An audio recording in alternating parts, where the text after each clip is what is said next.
Hey there, it's Joseph, and welcome back to the YouTube channel dedicated to San Miguel de Allende secrets. Today we're going to talk about whether to buy or not to buy certain types of real estate here and around town. As always, if you need additional information, there's links in the descriptive box below, including the link that'll take you out to Amazon.com that offers for sale all the best-selling books in the San Miguel de Allende Secrets book series. My pal volunteers for a countryside agrarian charity, and one day he received an offer to buy some land there at a very reasonable price, and he took me out to see. It was barren land near neither Dolores Hidalgo nor San Miguel de Allende. Not wishing to state the obvious, I queried about the land being a part of an ejido, or land set aside for the indigenous, and pondering if a foreigner could even own land there. That led me down a long and fascinating history of ejidos.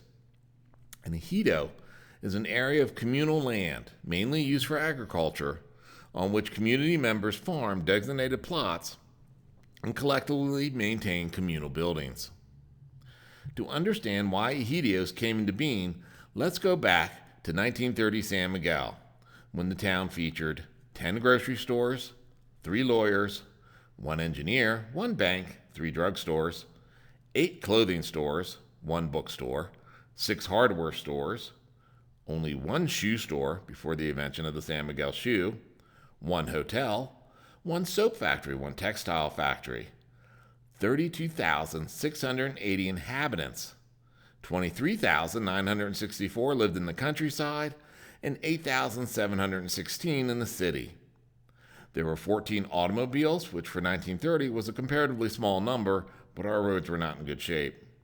6 trucks, and 1 mule-drawn trolley operating between Centro and the train station. Contrast those numbers to there being 6 grain wholesalers. Since the late 1700s, when our town lost the textile edge to Leon, agriculture has been king. The main crops were corn and beans, but also barley, wheat, and alfalfa. The city itself featured over 14,000 fruit trees. The countryside had over 60,000 head of cattle, sheep, goats, pigs, and mules. After the Mexican Revolution of 1910, the federal government created a communal resource holding institution called ejido to redress the long-standing land inequality. As part of the 1917 Constitution, ejidos were intended to end exploitation by large landowners and activate economic development. Ejidos were government land grants for usage, but not ownership, plus the right to inherit the land as long as the fields were maintained in production and they remained members of the community. Ejidos existed side by side with private property sector. As a result, millions of indigenous farmers were no longer dependent on landowners, but were directly linked to the land they farmed through their ejido. Between the 1930s and the late 1970s, ejidos were formed from federally and previously privately owned land until about half of Mexico's entire landmass was transformed into ejidos. In the 1930s, the countryside around San Miguel de Allende featured 250 large estates or ranches, often formed from the Spanish hacienda system. By 1940, 47% of all arable land was in ejidos, and half the rural population lived on one. In reality, the land was assigned to ejidos was often of lower quality and therefore inherently less productive than privately held land, a story any U.S. Native American display on their reservation. Still, subsistence farming production remains an important survival strategy for many Mexicans. By the 1970s and 1980s, the countryside around San Miguel de Allende was a mosaic comprised of small and medium-sized private properties intermixed with ejidos. By the 1990s, rural lots had become more attractive for people seeking greater tranquility, with larger, cheaper lots than can be found in the city. Think Oliver and Lisa Douglas moving to Green Acres. At the same time, agriculture was replaced by tourism as our economic bread and butter.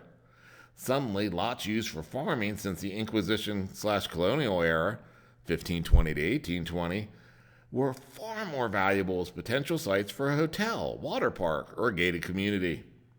By 1992, there was a constitutional amendment allowing the sale of ejido land, if approved by the Ejido Council, opening up a giant revenue stream for real estate attorneys.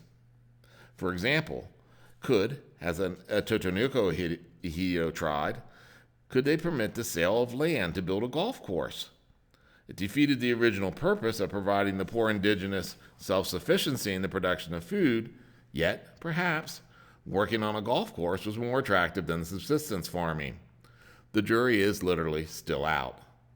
To date, no widespread privatization schemes have taken hold in San Miguel de Allende's ejidos. So, should you buy ejido land? I'm not a Mexican real estate attorney. One needs to verify title, and very few will actually assist you, as it can take years.